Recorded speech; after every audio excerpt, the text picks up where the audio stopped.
Assalamualaikum. Okey, aku nak share satu lagi ilmu yang aku rasa patut korang tahulah. Okey. Ramai customer aku, "Bang, saya nak tukar kelas plate lah bang. Berapa bajet bang? Sebab saya nak sediakan duit." Okey. Itu yang pertama. Yang kedua, aku nak bercerita bab bajet untuk tukar kelas ni. Boleh je aku bagi satu harga. Contoh, beli kelas 200 lebih, upah turun naik gearbox 200, minyak RM60, oil seal flywheel 35. Contoh Tapi bila kau orang tak tengok benda ni, nasib kau orang tak baik. Selepas kau tukar beberapa bulan, penyakit baru akan sampai. Jadi pada cadangan aku dan apa yang aku selalu jumpa ikut pengalaman aku yang bertahun-tahun ni pasal van-vanet ni, sebenarnya aku rasa enjin lain pun hampir sama je. Okey, untuk van-vanet aku nak share.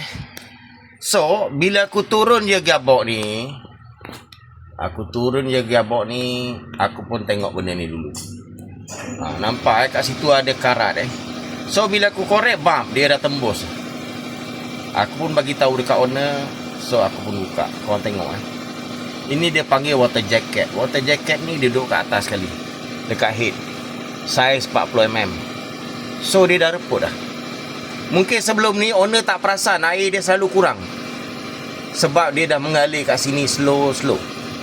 Ni yang satu lagi, ni yang bawah ni, kau tengok tu, itu dah tembus satu.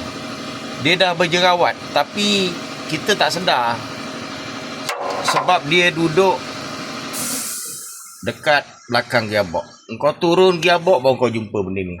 Jadi tu aku kata, semasa kau turun gearbox, semua benda ni kau nak kena check.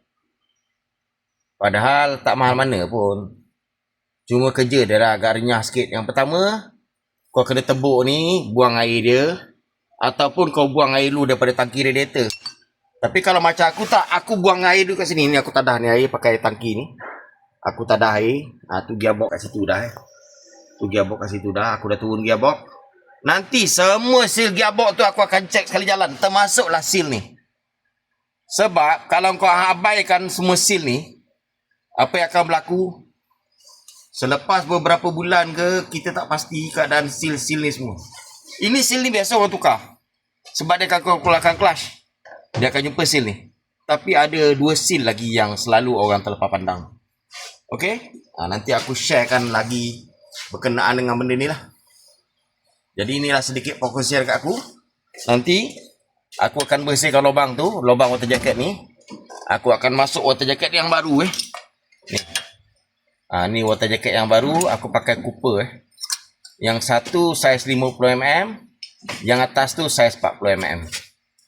Okey, itulah cerita aku berkenaan benda ni lah. Jadi kadang-kadang orang selalu terlepas pandang benda ni, sebab kebanyakan orang nak murah je. Bang, tukar kelas bang. Lepas tu dalam beberapa bulan dia tanya pula, "Bang, kenapa temperature saya selepas tukar kelas hari tu naik lah bang. Dulu elok je." Tak payah cerita lah pasal dulu, sebab dulu semuanya lain. Dulu mungkin van-vanet ni baru. Dulu nenek aku pun cun lagi masa dulu-dulu lah. Okey, terima tu sedikit perkongsian harap benda ni bermanfaat lah bagi kita semua pengguna-pengguna vanet. Terima tu. Assalamualaikum.